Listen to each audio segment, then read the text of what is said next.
Welcome back, brothers and sisters. Welcome back to African Metaphysical Center for Spiritual Healing, Body, Mind, and Spirit Development. I am your host, Kufu Amara, your metaphysical practitioner, Reiki master, Qigong instructor, bond practitioner, and mystic.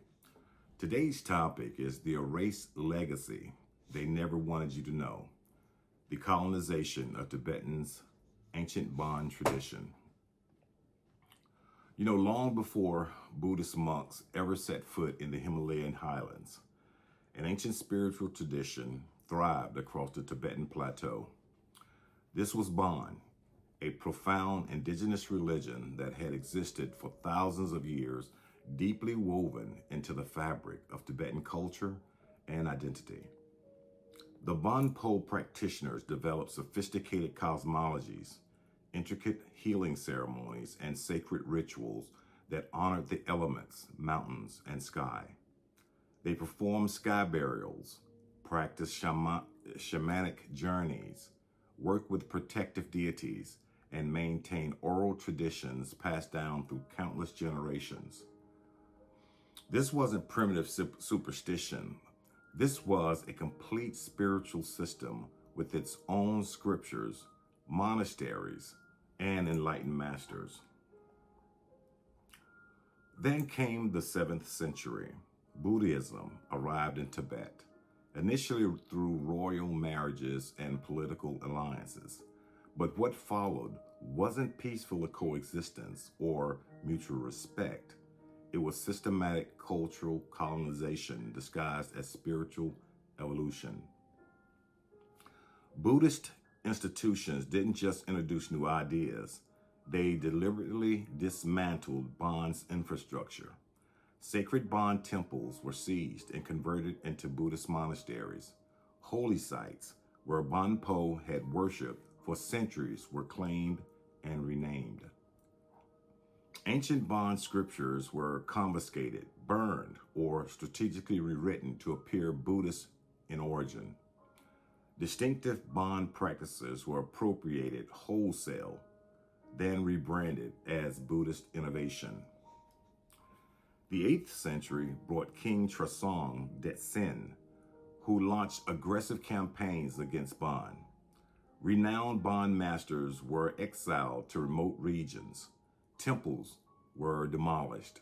Practitioners faced a brutal choice: convert to Buddhism or face persecution, exile, or death. Those who refused went into hiding, preserving their teachings in secret. What managed to survive this purge was so thoroughly absorbed into Tibetan Buddhism that the origins became obscured. The unique characteristics that make Tibetan Buddhism distinct from other Buddhist schools: sky burials, wrathful deity practices, elaborate ritual traditions, certain meditation techniques. These weren't Buddhist inventions. They were Bon practices stolen and repackaged. This represents cultural colonization in its most insidious form, conquering not just territory or bodies, but erasing collective memory itself, making people forget their own heritage, taking credit for another culture's wisdom, while simultaneously destroying the original keepers of the knowledge. Today, most people have never heard of Bon. When mentioned at all, it's dismissed as primitive shamanism or pre-Buddhist animism, inferior to the supposedly more sophisticated Buddhism that replaced it. Meanwhile, Buddhism receives global reverence for practices it appropriated from the very tradition it worked to eliminate. The Bon Po people are still here, still practicing, still preserving what colonization couldn't completely destroy.